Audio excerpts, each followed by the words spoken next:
So how do you get married in Paris like these people? Today we find out. I am so excited. So let me just start off by saying, hi, Desties and Bride friends. This is exciting because it was a very, very, very early interview for me.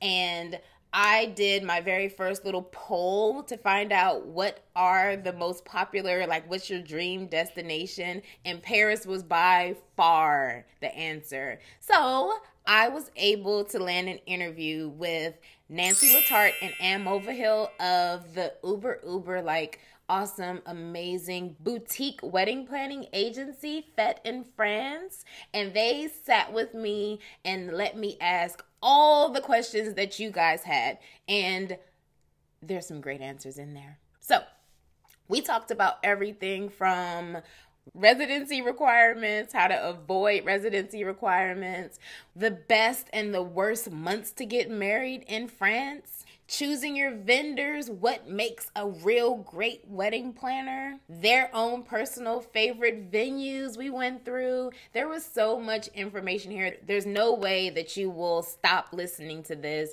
and have no idea how to plan your wedding in Paris. And that was like the number one goal. That's been the goal, but it was so early on for me and I was so excited to be like, yes, I did it. I was able to get all the information and help people. And then I was able to just get the feedback and realize that this was a great concept. So it's early Desti, and I'm so excited to be able to share this with you. Nancy and Anne have planned hundreds of weddings, and it was an absolute honor to be able to interview them. It was so much fun, but more than that, it was so educational, and I know that you're going to enjoy this too. Nancy and Anne, thank you so very much. You guys, Fête in France since then has blown up. Like, they always were awesome, but now they actually have more locations. They have a location in Dubai, so like they are no joke right now. So they helped us early on and have only gotten better and are doing bigger and better things. So make sure that you check out the links. I have everything waiting for you in DESTILAND, so you can check out the link in the description below. And if you ever have any questions, of course, drop them in the comment section. And if you're planning your wedding, let me know where you're planning your wedding. Give me hashtag I'm a Desti and tell me where you're getting married and when you're getting married so that I can continue to bring you this great advice. And the beautiful thing about it is this is the I'm a Desti marathon. So all of these are episodes from the Desti Guide to Destination Weddings podcast, which was season 1. Strictly audio podcast, and starting in 2019 we will be here on Desti TV and it'll be all video. So the interviews will be videos, and then Monday through Thursday it'll be you and me giving you tips and tricks and answering your Q&As. And I am so excited. So I hope that you are too. Let me get that thumbs up if you're excited. Let me know where you're getting married. And be sure to subscribe because that's the only way that you'll be notified of new videos. So I hope that you guys enjoy this. Again, Nancy and Anne, thank you very much. Thank you, Desties and Bride friends, for watching and listening. And I will see you tomorrow. My Desties and Bride friends, today we have Anne and Nancy from Fête in France. Hello. Hello. Hello. These are wonderful, wonderful ladies. They've agreed to talk to me so we can get some information about how to plan your wedding and things that we should be thinking about for a destination wedding in France, which I actually did a poll on social media recently, and it was the #1 dream destination wedding location. So this is so perfect. So thank you, ladies, so very much for coming onto the show.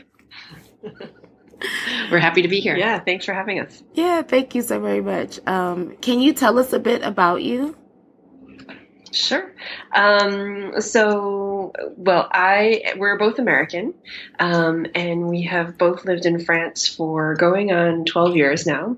And so this is Anne. My background is I grew up in Connecticut, And I always loved France, and I actually started school in a French immersion program. So that's how I first had my love of French. And then I sort of continued on with French throughout the years, and I eventually met a French husband. And so that was the latest reason for coming to live in France, and that was 12 years ago. Was it the Middlebury program? No, it was actually in an experimental program at the time in a public school in Massachusetts. Oh, okay. And I'm Nancy, and I'm originally from the Chicago area. I studied French from middle school onwards, and then did a study abroad program when I was a junior in college. I was in Paris for a year, and that's when I fell in love with the city and decided that it was going to be my future place. So I worked for a while in the U.S. and then made my way over to Paris. So going on 12 years ago when I did an MBA program over here. And that's actually how Anne and I met, because her husband was in my business school class. Oh. And that's sort of what gave us the chance to meet. And Exactly. so after we both settled in Paris after business school, I got in touch and said, let's be friends. And we would go we'd go and have drinks and drink wine and talk about, all things wedding. Yes. Because I had at that point started Fête in France. And then Nancy was working elsewhere. And then she decided that she wanted to switch careers. And I had her come and work with me a little bit. And then it went so well that we decided to make it a permanent thing. Great. So how have you always been a wedding lover? I think we started out from this being sort of hardcore Francophiles. Yes. Ah. And then, and then also, it's hard not to love wedding planning. I don't know. Some people do think that we're crazy. They think that we're crazy, and they think it's stressful and it sounds like a terrible job. But we actually love it because we're able to, first of all, run our own business, and then be part of these wonderful moments in all of our clients' lives where we're sharing this adventure with them. They're coming over to a country where they usually don't live and sometimes have very limited knowledge of, but they just know that it's a romantic and beautiful place. Right. And we're helping them really create a dream. And so that's an awesome place to be. And it also allows us to be creative, and we also have to be organized. So it kind of touches on a lot of different things and keeps it really exciting and fresh and new. And so, Anne's been doing this now for 10 or 11 seasons, and I've been doing it for 8 or 9 seasons, and it never gets old. Yeah, and you guys have been some very busy women. I see it's like done over 300 weddings. That's a lot, right? Yes. That's a lot.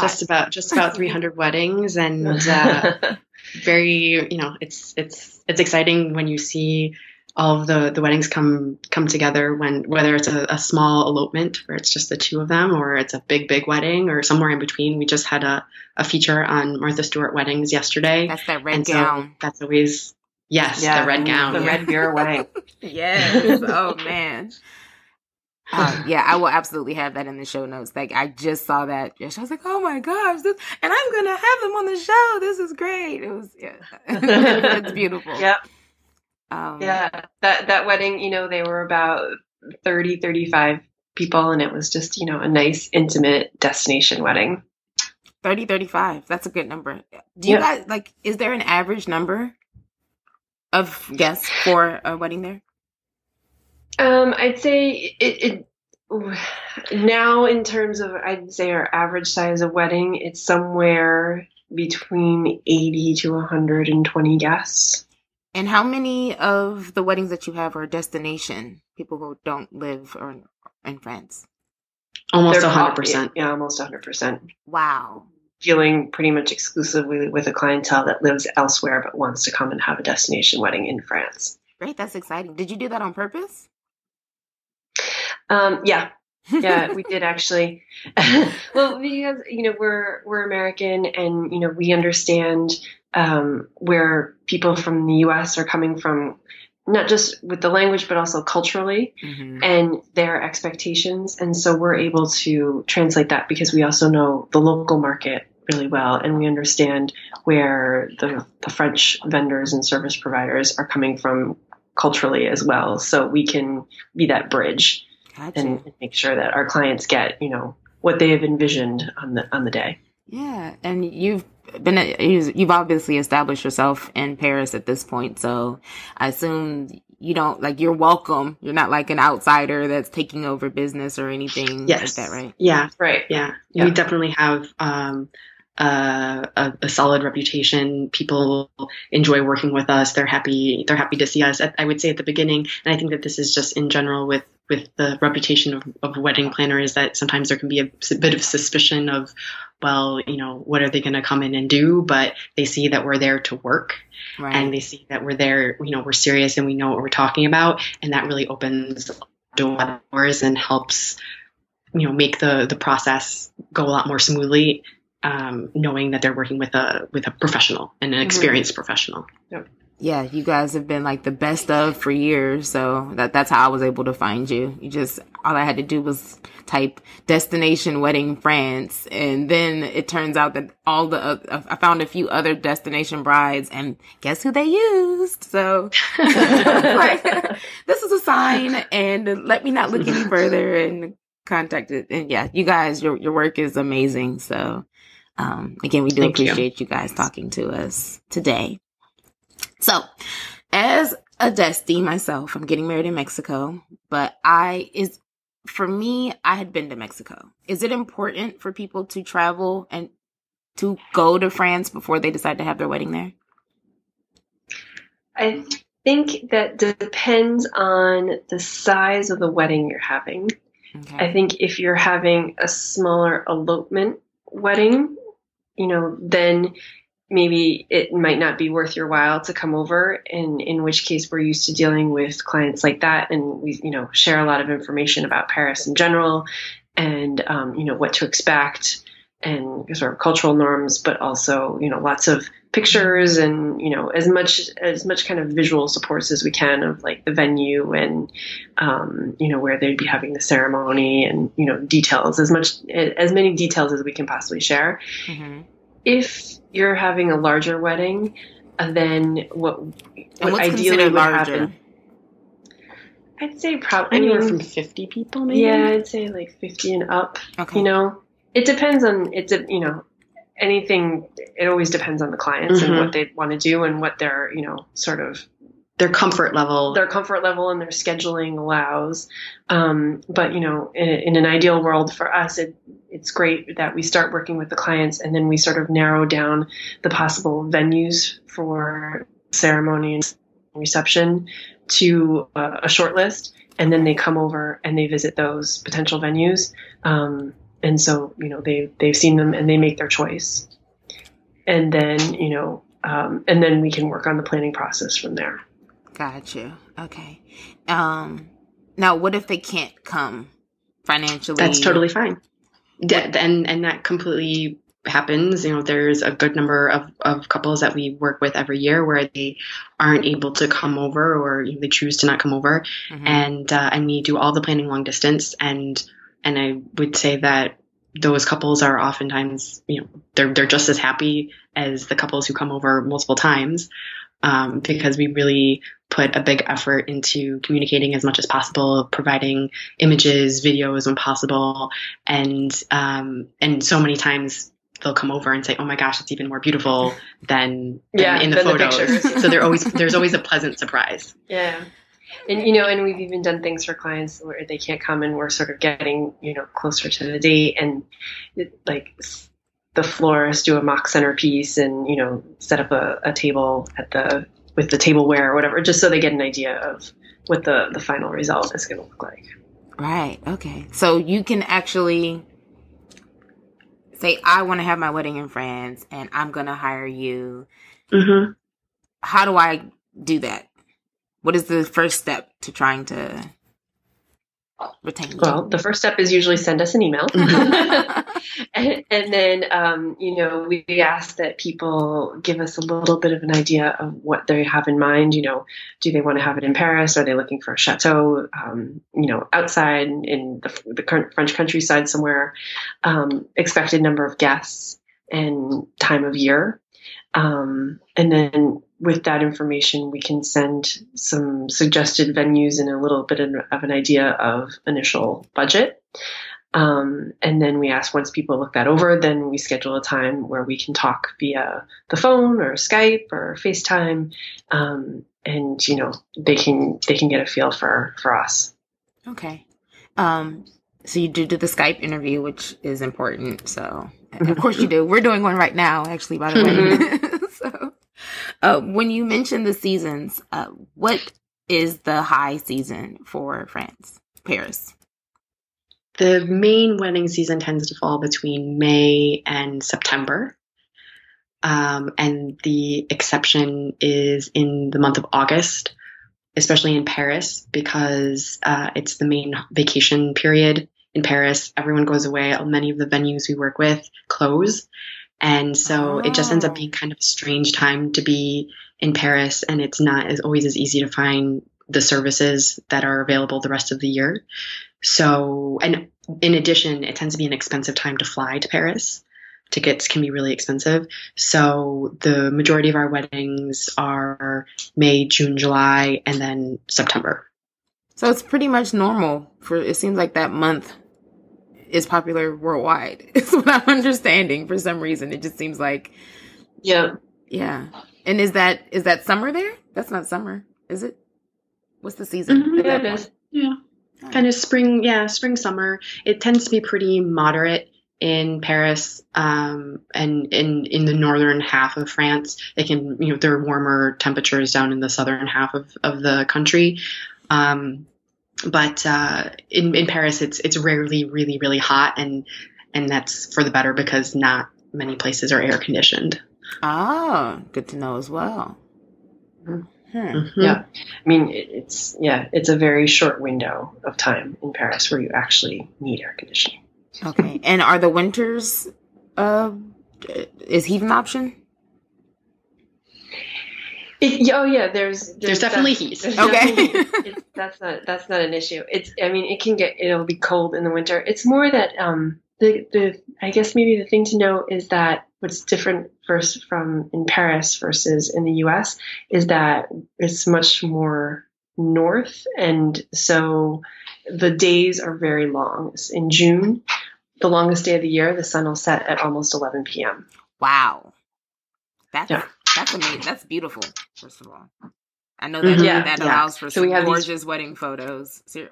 Wow. Mm-hmm, exactly. So you can pretty much do everything in the daytime. And in general, things in the summer shift later in the day. So already dinner time in France is on the later side. But they have kind of this, they're kind of set up to have dinner when it's dark out. So in the summer, oftentimes dinner isn't until 9:30. Whereas in the winter, when it's dark much earlier, dinner is more like 8:30, 9 o'clock. Interesting. And so does that mean that things stay open later because of the way that the sunlight is? So restaurants. Yeah, I mean a typical. Yeah. A typical restaurant wouldn't start serving dinner until 7 p.m. So it would be the earliest. Oh wow, that's nice. And what time do people normally wake up?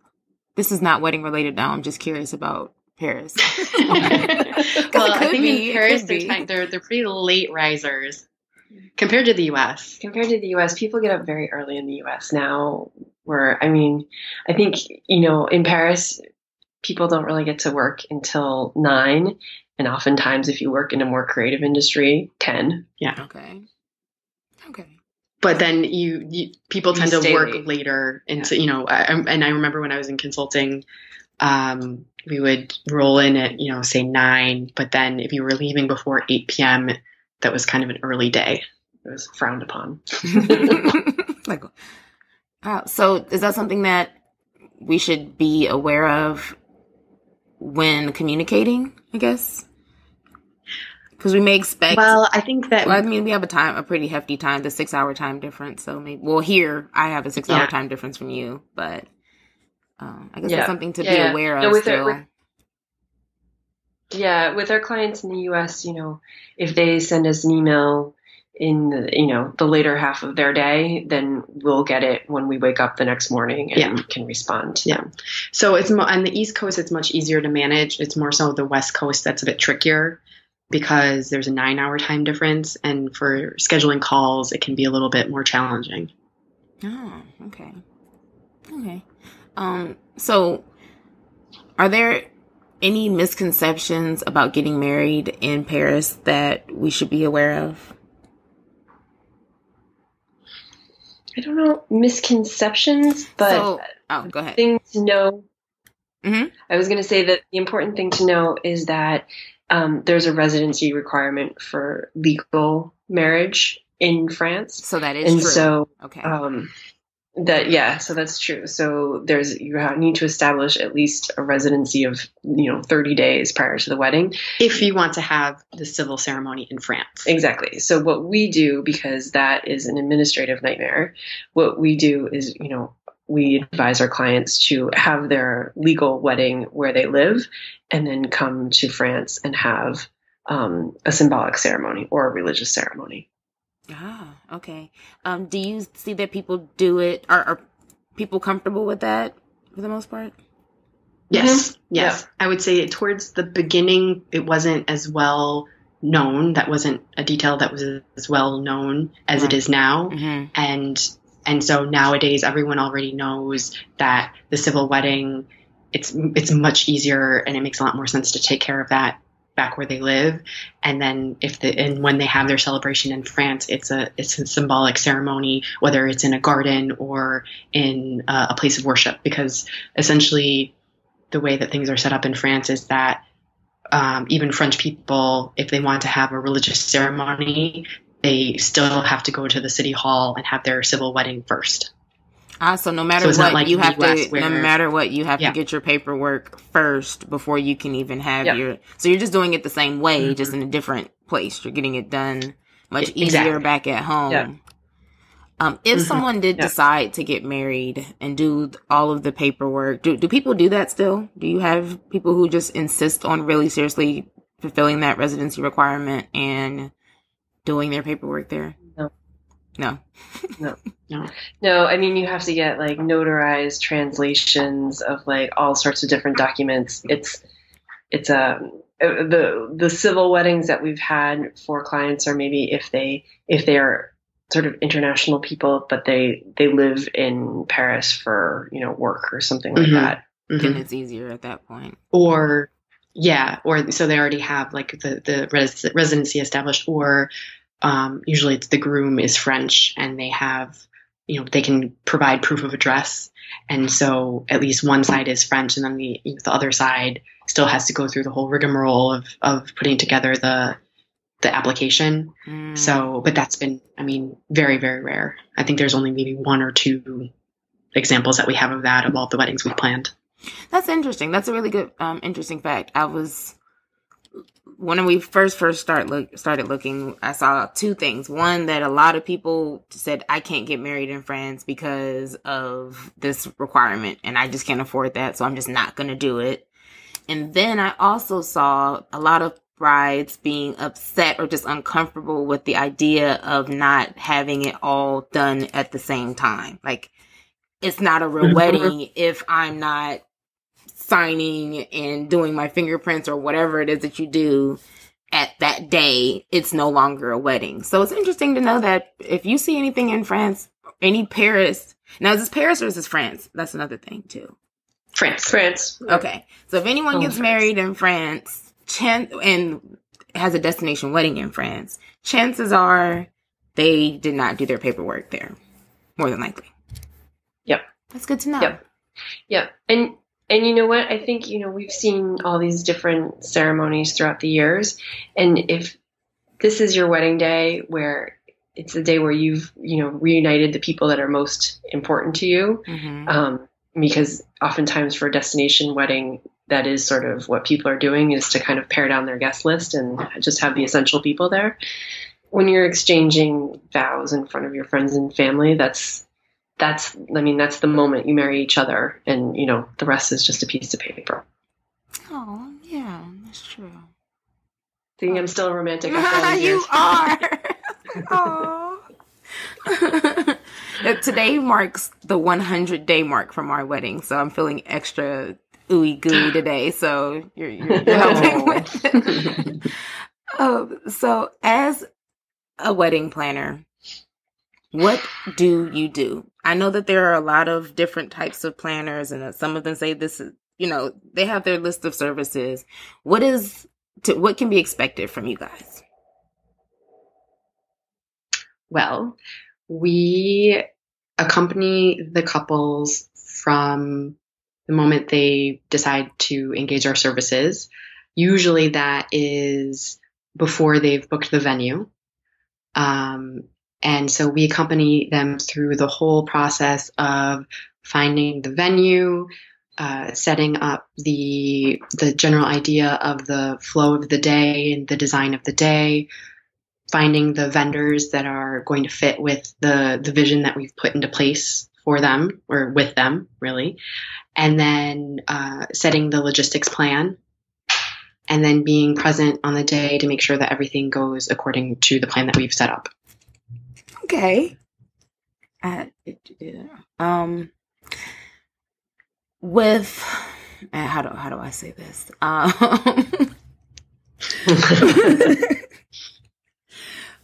What I guess when it comes to any challenges or any sorts of drama, like from my understanding, from what I'm hearing and I'm seeing, and then just with being able to have the opportunity to interview all of these past brides and these professionals, I'm really learning a lot about weddings, and I'm learning that a lot happens in the background. A whole lot happens from the beginning, like from the very beginning.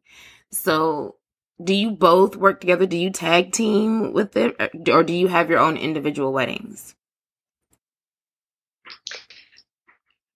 We actually tend to divide the wedding. So, typically what happens is, a request comes in and either Nancy or I will respond to it. And then we generally, continue along with those people throughout the project. If they decide that they'd like to work with us, we sort of stick with that. It happens that sometimes we look at our schedules and one of us has, 5 weddings in May and the other one has 5 in September, and we need to sort of recalibrate on our end to make our workflow manageable. But typically we stay with the dossier from start to finish. But that being said, we're usually 2 people on the event itself, so we keep each other filled in on what's going on in each of our different weddings that we're planning. Do one of you gravitate towards one type of task versus the other? You guys both love everything? No. Well, one type of task? Yeah. Or is that what you said? Yeah. Somebody loves to do this and the other just loves this part. I am technical support. So anything having to do with computer things or mechanical things or things of those nature, that usually falls in my sphere of competencies. But that's sort of back office stuff for us. Yeah. In terms of managing the actual weddings, it's we both do it all. That's great. That's really so great. Yeah. So the idea is that one, the person who is the first point of contact is the project manager. And they are the main point of contact throughout the entire planning process for the couple. Okay. And when necessary, the other people are looped in, but they know that their main point of contact is the person who they established the relationship with. And then usually when they arrive, either for visits or for on the wedding day, they'll meet the other team members. Mm-hmm. But usually it's the project manager who's been like the face of the project. Gotcha. So that's important, though. I love that you both love things equally, so that if one of you is not available, I'm not going to be left out or wishing that, I'm not going to be wishing that Anne was here today because Nancy's not into this part. So it's great that you both can just kind of come in and out seamlessly. It seems you guys work wonderfully together. When working with a wedding planner, what should a destination bride be thinking of? Is that a clear question? No, that's not a clear question. What sorts of things should we be expecting from a wedding planner? And what are kind of the red flags? You've heard of the bad wedding planners, and I'm sure you know some places that are not bad. And without naming names, what are things that make a good wedding planner good and the bad ones bad? I think that trust, it is a good question. I think that establishing trust is just super massively important. And especially when you're planning something long distance, because you may be able to have a phone conversation with someone and get a sense from that. You may be able to have a Skype conversation and see them and get a sense from that. But when it comes down to it, you really need to establish trust and have the trust go both ways. The main thing that we see, and the greatest pleasure that we've had in planning projects, is when we know that our brides trust us completely and know that we're going to do a good job, and that is a fantastic ambiance to work in. And we've also had it in the opposite way, where you're constantly trying to establish trust and show them that you are trustworthy, and sometimes it never really gels, and that's not to say that those weddings don't go well, or we don't manage to pull everything off, but it does make it a lot more challenging. So when there's a really fantastic rapport that you have with the client, then it makes things so much easier. And I think that having a level of transparency, or having transparency with how things are done, and saying saying if you're going to deliver something at a certain time, you actually deliver it at that time, or being available and being responsive via email, right. And then also being able to share, and this is more upstream before people have signed, but share references, so past clients who've worked with you, and they can speak to what their experience was. That's kind of already starts to lay the foundation that okay, well, these people trusted these ladies to do their job, and it sounds like they did it, because when it comes down to us, we want things to go well. We want things to go smoothly. We want to create a beautiful wedding, and that's really what we're going for. Mm-hmm. Okay. Is it okay? You mentioned the references. Have you had any brides ask to speak to former brides of yours? Mm-hmm. Yep, absolutely. And is that offensive to you? No. That's good. That helps build the rapport and helps them to trust you, right? Mm-hmm. Yep. Okay. Mm-hmm. Mm-hmm. Yeah, and we have clients, like, they've been people that have maybe asked for references at the beginning, and then at the end of the project, after the wedding's over, they'll send us a thank you note and say, if you need us to be a reference, for future clients, we're happy to do it. Mm-hmm. So, paying it forward. Exactly. Okay, that's great. Yeah, that's amazing. I hadn't thought about that. I guess I probably should be thinking about that as well. That's a good thing to do. Pay it forward. I guess I'm kind of paying it forward, but in a whole other way. Yes. I think you might be paying for others as well. Yeah, a little bit. I'm helping everyone pay it forward right now. We're coming together to pay it forward. So what would you say is your biggest Desti miracle that you have done? I mean, I think sometimes we have, there are things that are beyond anyone's control that, happen on a wedding. Mm-hmm. So, we've had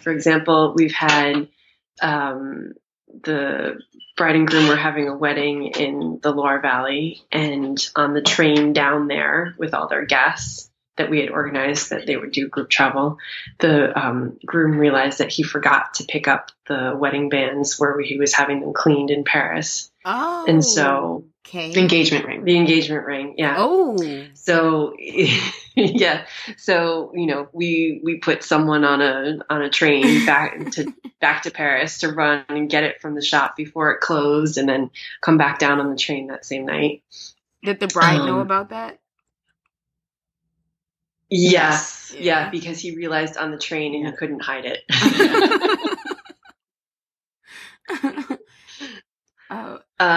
There was the situation where it was just before the ceremony, and the ring was tied to a ring pillow, and it was on kind of like a banister, and there's a gust of wind, and it had it tumble into this sort of like, because it was supposed to be a little kid that carried a ring bearer that was a baby, and so the mom had had her hands full, and she put it down on the barrier, and then a gust of wind came and it knocked it over into knocked this it off. kind of ditch area in the chateau where we had no idea how to get down there. So I went poking through the cellar and the underground area of the chateau and managed to figure out how to get there. There's this picture the photographer got of me handing the pillow up over the banister. You should have that on the site. Yes, this is why we go above and beyond, or we go below and beyond. Seriously. Yes. Oh, okay. Yeah, we've also had let's see. Oh, excuse me, just a second. We've also had we had a wedding this past year, and May and June were very rainy here, exceptionally rainy, and the Seine, you might have heard it on the news in the U.S., but the Seine flooded its banks for the first time in like 100 years. And so we had some clients that had been planning on having a reception. They were having a dinner reception at one venue, and then they were going to move everyone, and for dancing, have it on a boat. And the river kept rising. Oh. And then overnight, it rose over a meter, which is over like 3 yard. Feet. Yeah. And so I got a call from the boat company, and they're like, the Port Authority has shut down everything. I bet. This is the morning of their wedding. So we can't even, because the quay is flooded, we can't even get people onto the boat. So we had to, that day and that morning, I had to find an alternative venue for them to have their dancing at. So it ended up working out. We found a place that was on the river where they could have DJ and dancing and open bar and the same thing. And but yeah, wow, yeah, that's Mother it was Nature, not stressful at all. It was no sweat at all. Yeah. Wow, yeah, that's kind of crazy. Ooh. And the bride was okay with this? I mean, I guess I shouldn't. I mean, what options did she have? Quite frankly, so well, they didn't. They didn't really have any options. But it's you have to then you have to make the call and inform them. Yeah. So there isn't really much you can do, but you feel like you're the bearer of bad news. You're the bearer of bad news. Right. Yeah. Did they have a religious or just a symbolic ceremony? They had a symbolic ceremony. Yeah, so they did a symbolic ceremony and cocktails and dinner all at one venue, and then the dancing was happening at a separate venue. Okay, and what's the difference in the process between doing a symbolic versus religious there? Well, there are a couple of different churches that we work with. The main thing is that most of the churches in France are Catholic churches, and the Catholic Church has a very particular process for having your wedding in the church. So that's one side of things. And we've definitely had couples who are Catholic decide to have an official Catholic marriage. And so we can help on that side. Do you have to be Catholic? I'm sorry. Do you have to be Catholic to have a wedding in the Catholic Church? Yes. Okay. Yes. Yeah. And at least one member of the couple would have to be Catholic. At least one member of the couple has to be Catholic. Of the couple. Yeah. Okay. Good to And know. then otherwise, we work with another church that is an interdenominational Christian church, Okay. and so they have a wider policy. So so they have a more open policy for weddings there, and they often actually do weddings for non-Christian couples.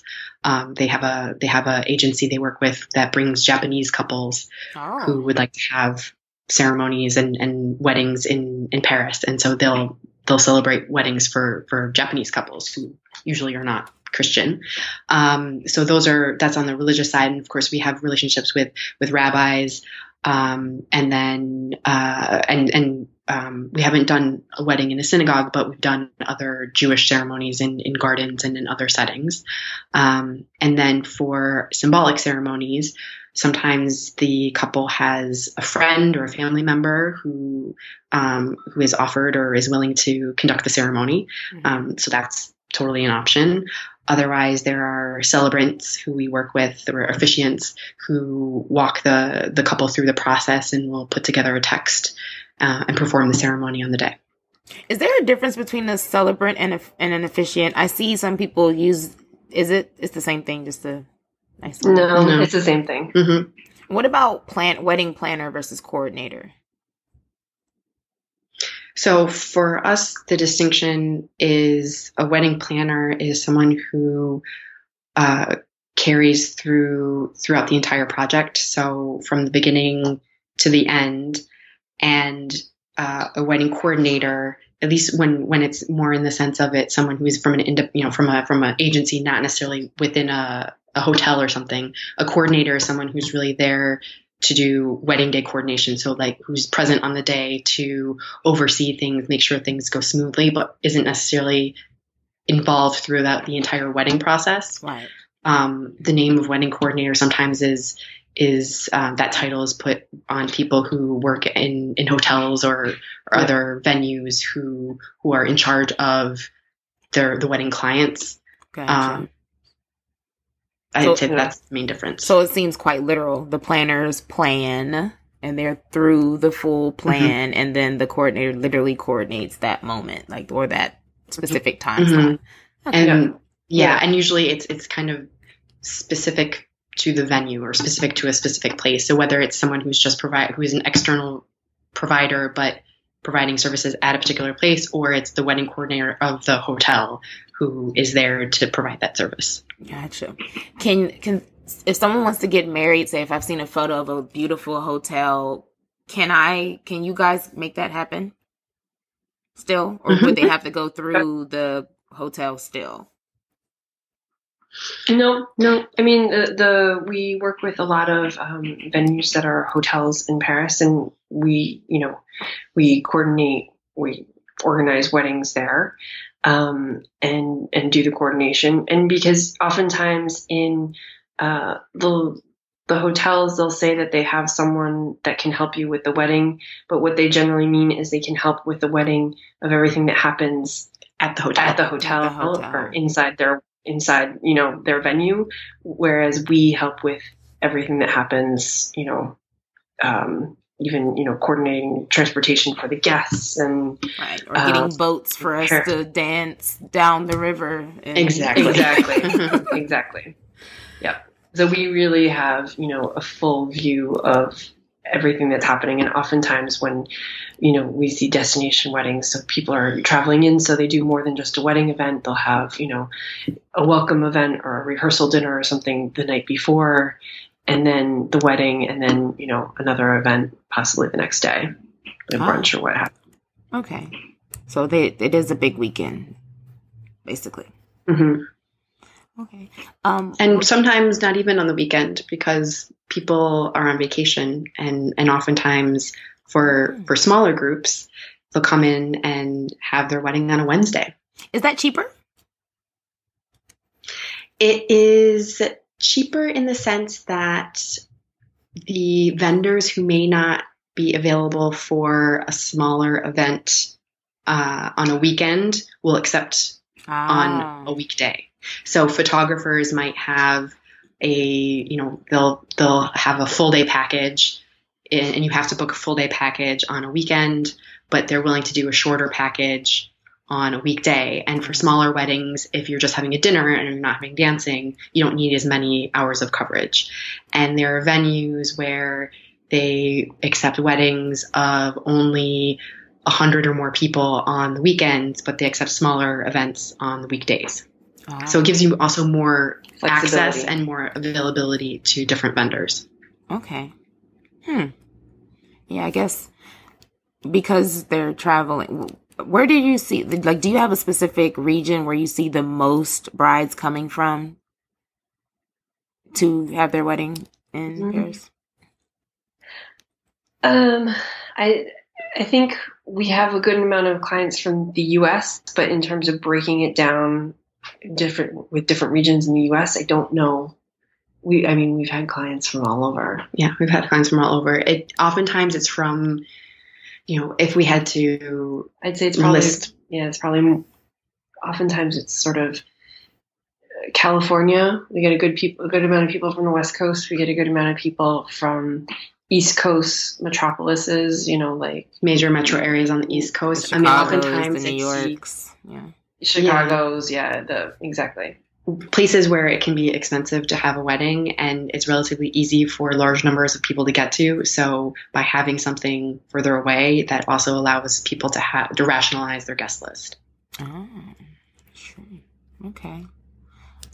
So for someone who's never been to Paris before, and if I wanted to have my wedding there, what would you say if I wanted to have a wedding in a chateau? What would be the top 2 places to go? And let's say budget. Ooh, I guess budget really matters, obviously. Yeah, budget matters. Mm-hmm. So I guess what would be the more popular ones that you would go to? And then around about what type of budget should I have to have my wedding there? Well, I guess one of the questions that we would have first is, Paris or chateau, because their chateaus are usually by definition not located in Paris. In Paris, okay. Yeah. And then I guess we would ask you how many guests you expect to attend, so that we could orient you towards a chateau that would be appropriate in size. Ah, okay. So let's start. Let's work backwards. What is? I don't know. How do I say what's like the lowest budget you can deal with? I would say for 30 wedding people, for 30 people. For 30 people. Mm-hmm. To have a wedding that's reflective of the ones that you see on our website. Mm-hmm. You're looking at around $750 per head? At least. I'd say more towards 1,000 per head. Okay. And is that and so the main, and that's day of. Like, you're not doing anything else outside of that. That's day of. Okay, so say 1,000. Yeah. So we're at $30,000. And then what would be do you guys, is your fee based off of the number of guests, or is it just a flat rate? It's a hybrid. Okay. So we have a part that is a fixed fee, and then part that is a percentage on the vendors we put in place. What do you mean? Oh, literally, like the fee that so you charge. We have a tracking spreadsheet. Yeah. So we have a tracking spreadsheet that we use to say, okay, well, and we communicate an estimated budget at the beginning of the conversation with the clients. And we say, okay, this is how much you can expect to pay for these different things. And we base it on previous experience. So, some similar wedding that we've done in that same or a similar venue. And then as we book the different services, we update the budget spreadsheet, and all of that information then gets calculated down, and we charge a percentage commission fee on the vendors that we're managing. So essentially what happens is that, all of the contracts are established in the name of the clients. So you decide to have a wedding at the Hotel Shangri-La. And so we say, okay, well, we've discussed with the Shangri-La and they can offer you, XYZ package. And we have a discussion or a negotiation about the offer and how many people and the timing, the date. And then the contract is signed by the clients. Mm-hmm. And so they sign the contract with the Shangri-La. And then we track the payments that are due. So do we? And, so then, would the couple pay you, and then you pay the Shangri-La, or do everything? The couple pays the Shangri-La directly. Yes. So the contract is in the couple's name, and the payments go directly to the vendors and to the venue. Okay, you just keep track to make sure that everything is going the way it and so we keep track. We manage communication, but the kind of the line of the contract, that side of things, like the legal side of things, is the client with the venue, or the client with the photographer, or the client with the cake maker. Okay. So can you give me like a loose, a range of costs to retain you? Just so if someone's just wondering how much it would cost potentially to work with you, is there a way to do that? So for a wedding on a weekend, mm-hmm. There's the other thing is that because we work with so many different types of weddings. So we have small weddings and we have large weddings. Mm-hmm. We also have to adapt the way that we present our pricing. Okay. So there are certain weddings, so the very small weddings where it's a flat fee. Okay. So I'd say up to, say, a wedding of 12 people, there's a flat fee. Okay. And then after that, depending on what the clients need, then we have different ways of structuring the pricing, where sometimes they might say, well, we've already found our venue, but we'd like help with this and this, and then coordination on the day. And so a lot of it is sort of a custom, a conversation, because right. every animal is a little bit different. Okay. And you guys are just, you're available. One of the things, I'm sorry, go ahead. I was just going to add, one of the things that we look at from the beginning is the complexity of the project. Right. So, is it just the wedding day? Is it the whole weekend? Is it, more than that? And that's one of the elements that goes into how we calculate our pricing. Yeah, I can really appreciate that too, because it shows just how serious and how into and how customized you really do make the packages. It really depends on who the couple, not who, like who the person is, but what the couple needs and how many people and where they're trying to go. And you are actually willing to sit with them instead of just throwing a number out there and then going, either you could pay it or right. you can't. You're actually going, let me talk to you. We'll dig a little bit deeper. You're willing to spend that time to figure out and to really communicate what people should be aware of. So that's really good. Yeah.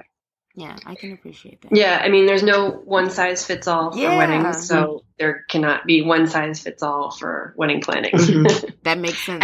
And the other thing is that we really put in a lot of time and effort and love into the projects that we're putting together for our couples. It shows, yeah, it shows. It absolutely does. We really we want to have that level of service and be able to also kind of continue doing our business. So okay, so yeah, that makes sense.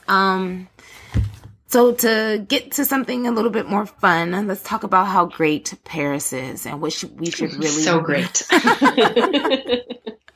What's obviously both of you ladies have moved from America to Paris, and you guys don't seem to be going anywhere anytime soon. So getting married, obviously neither of you got married in Paris, correct? Right? No. Right. So I guess, what do people say that they love the most? What have you noticed that's just so great? If I'm looking for a venue, why is Paris an option? I mean, I think you just say Paris and everyone, it just conjures up these images of like romance and the Eiffel Tower and the bridges over the Seine and the wine and the cheese and the baguettes and, beautiful salons with crystal chandeliers and gold detailing and chimney fireplaces, old world elegance. One thing that we do often with clients, especially if they're having a multi-day wedding, is have one of the events is a privatized river cruise, and they always it's something that everyone loves. I mean, it's always a big hit because one of the things that they do too is they always make sure on the boat that you're in front of the Eiffel Tower when it sparkles, and it sparkles once it gets dark at the top of the hour for the first 5 minutes of every hour. And so you're, everyone's right in front of it, and you've had like champagne at that point, and it's just always, it's always magic. Wow. Yeah. So that's probably more like the day before type of thing. Yeah. Yeah. We've done that for clients for weddings too. And it's great to have, your wedding reception on a boat on the Seine, and you get to see all of Paris. While you have, a beautiful dinner and dancing and, photos and can that boat hold a lot of people? Just curious. They have, we work with a company often that has varying size boats. So, they have one that's more adapted for 30 people, another that's more adapted for 60 people, another one that's for over 100. So, it's a nice option. Okay. And you just got me back into venues. So I'm going to run back to venues really quickly and not think about money. So which is what I love to do. My fiance loves when I don't think about money. But if you could get married anywhere in Paris, where would you go? Where would you get married? It's like telling us to pick your favorite child. Yes. And you can, secretly you really can. You secretly can.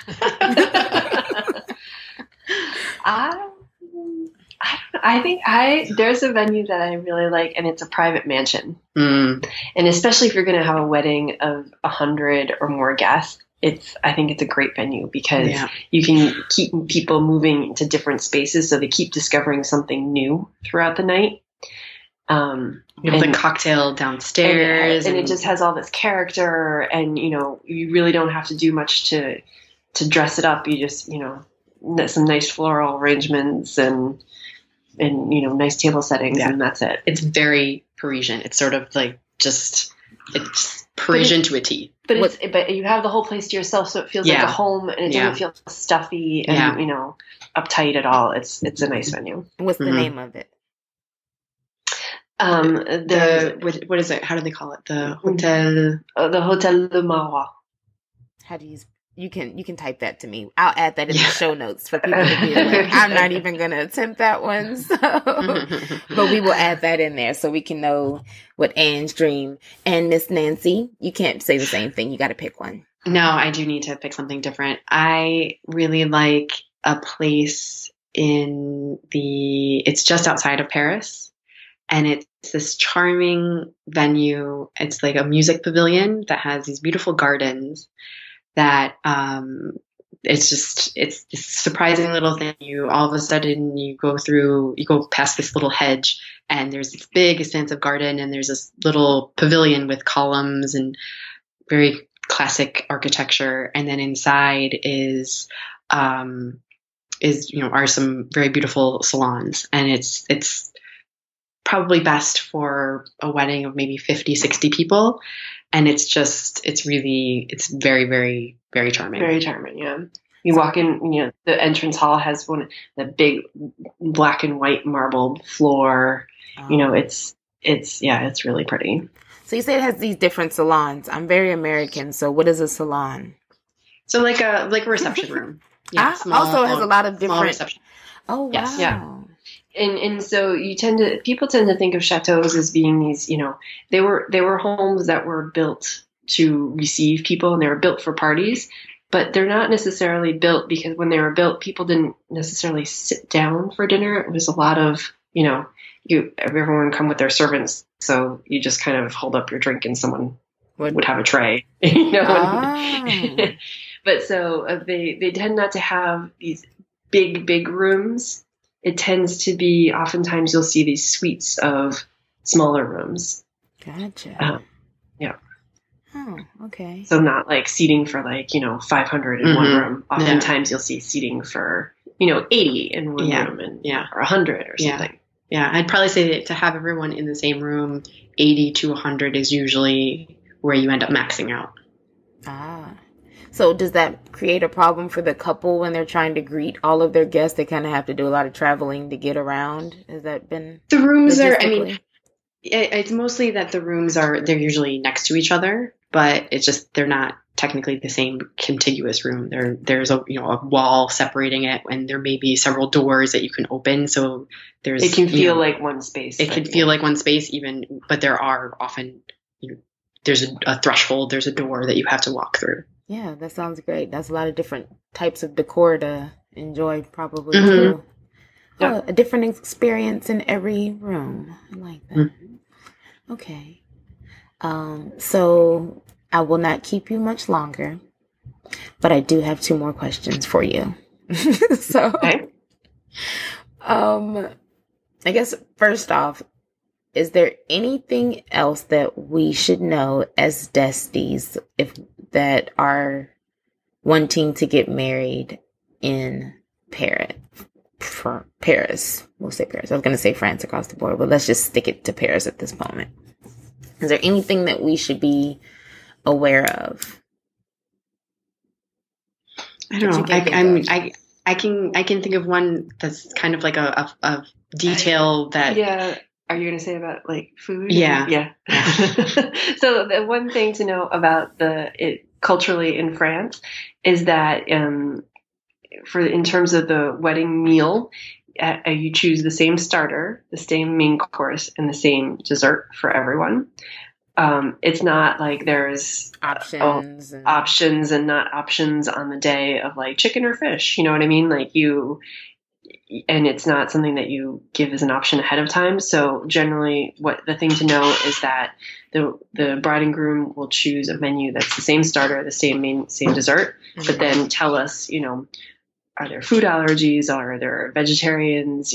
What have you? And then we make accommodations based on that for those people. So they would have something different, but in France they do that the food comes out, at the same time. So everyone is served at the same time. It's not like there's one table that serves and then another table 15 minutes later is still waiting for their food to come. Right. It sounds like quality control. It's one meal that's cooked the same way and everyone's together at once instead of the scattered options. Yes. And I would say that it's really, at the base of it, it's kind of what they call the service à la française. So it's French style service where everyone is served at the same time, and then everyone eats at the same time, and you have the communal experience of sharing a meal together.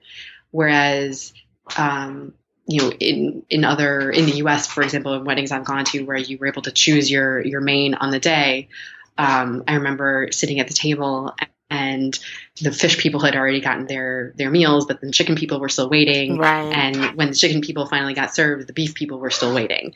And I just felt that it was a little bit disjointed, and I thought that it was kind of a shame. And so in one sense, it's nice to be able to have the choice, but you miss that communal experience of sharing a meal with someone. Yeah, I do like that.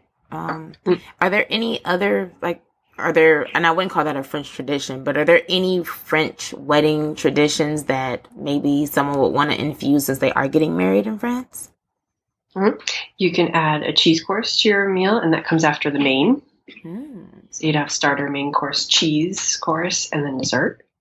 In France, the traditional wedding cake is not really a cake. It's what they call a croquembouche or a pièce montée.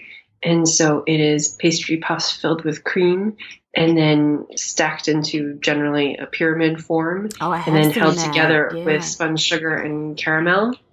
So it's not something that's displayed. It's something that gets kind of wheeled out at the proper moment. And they put sparklers on it and it's fun.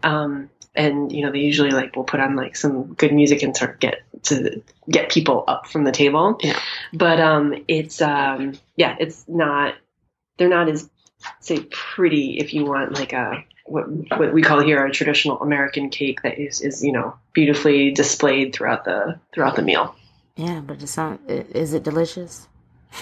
It is. It is good. Yeah. That's what's important for me. It doesn't. And we have clients that choose to have both. Yes. Because those cakes can be beautiful, but they very rarely taste great, as far as I'm concerned. Well, we have some vendors here that make fabulous cake. They look beautiful and they taste awesome. Well, yeah, I've heard that just French food in general is amazing. It's like which makes sense. Listening to you even talk about how the service, like they have a specific way of service. You really value your food and you want everyone to enjoy it at the exact same time. And it's an amazing experience from the beginning. So that says a lot. We'll go one day. He'll take me. Yes.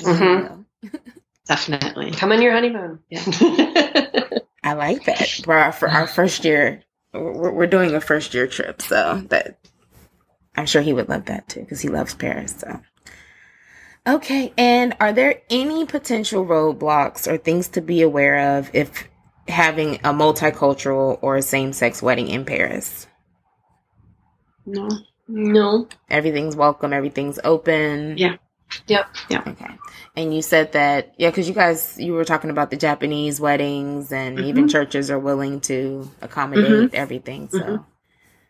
I can't speak specifically to churches performing same-sex weddings. Yeah.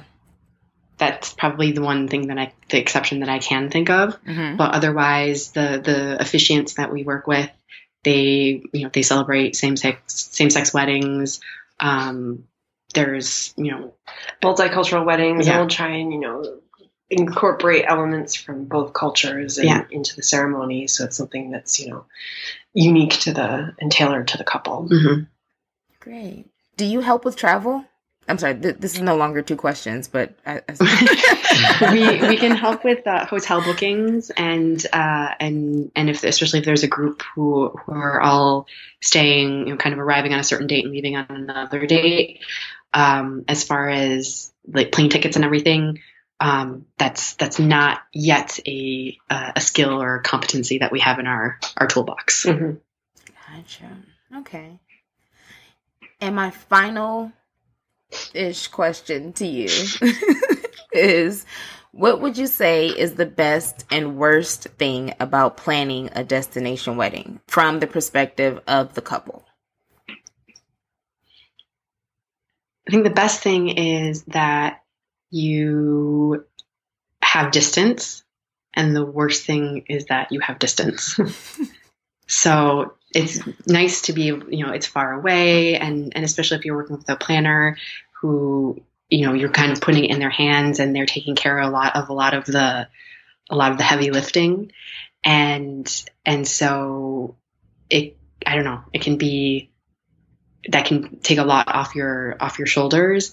But then at the same time, some people have a hard time letting go of control. I would say that it's relatively unlikely, because I think by virtue of deciding that you're going to do a destination wedding, you've already decided that you're not going to have control over everything. So already that means that we're working with a community of brides and grooms who already get it, and that makes the experience also very pleasant for us, because they already are able to kind of take that distance and have a bit of perspective on their wedding planning. But I would say that distance can sometimes be tough, whether it's response times or planning phone calls and just kind of having to work around that schedule. But and we're here to offer advice to the couple too, and tell them what out of our experience, what tends to work, what tends not to work, pitfalls to avoid. So, we've seen a lot of things in our 10 years of wedding planning. So, we're here as a resource for our couples. We don't like to say no when it's a terrible idea, but we do manage to guide them to a more reasonable solution. Okay. Well, yeah. Well, thank you so very much. We appreciate you. I appreciate you taking your time and letting me dig as far as I could dig into your business, literally. So thank you. Thank you very much. I appreciate that. All right. Been a pleasure. Can you tell everyone how to find you? Yes, via our website at fetinfrance.com, or you can also look for us on Instagram at Fête in France. And also on Twitter at Fête in France, and on Facebook, Fête in France. We're on Pinterest. Fête in France, yeah. Fête in France, Fête in France. Okay. Yes. Well, thank you, Anne and Nancy. I do appreciate you. Wonderful. Well, thanks for having us, and all the best.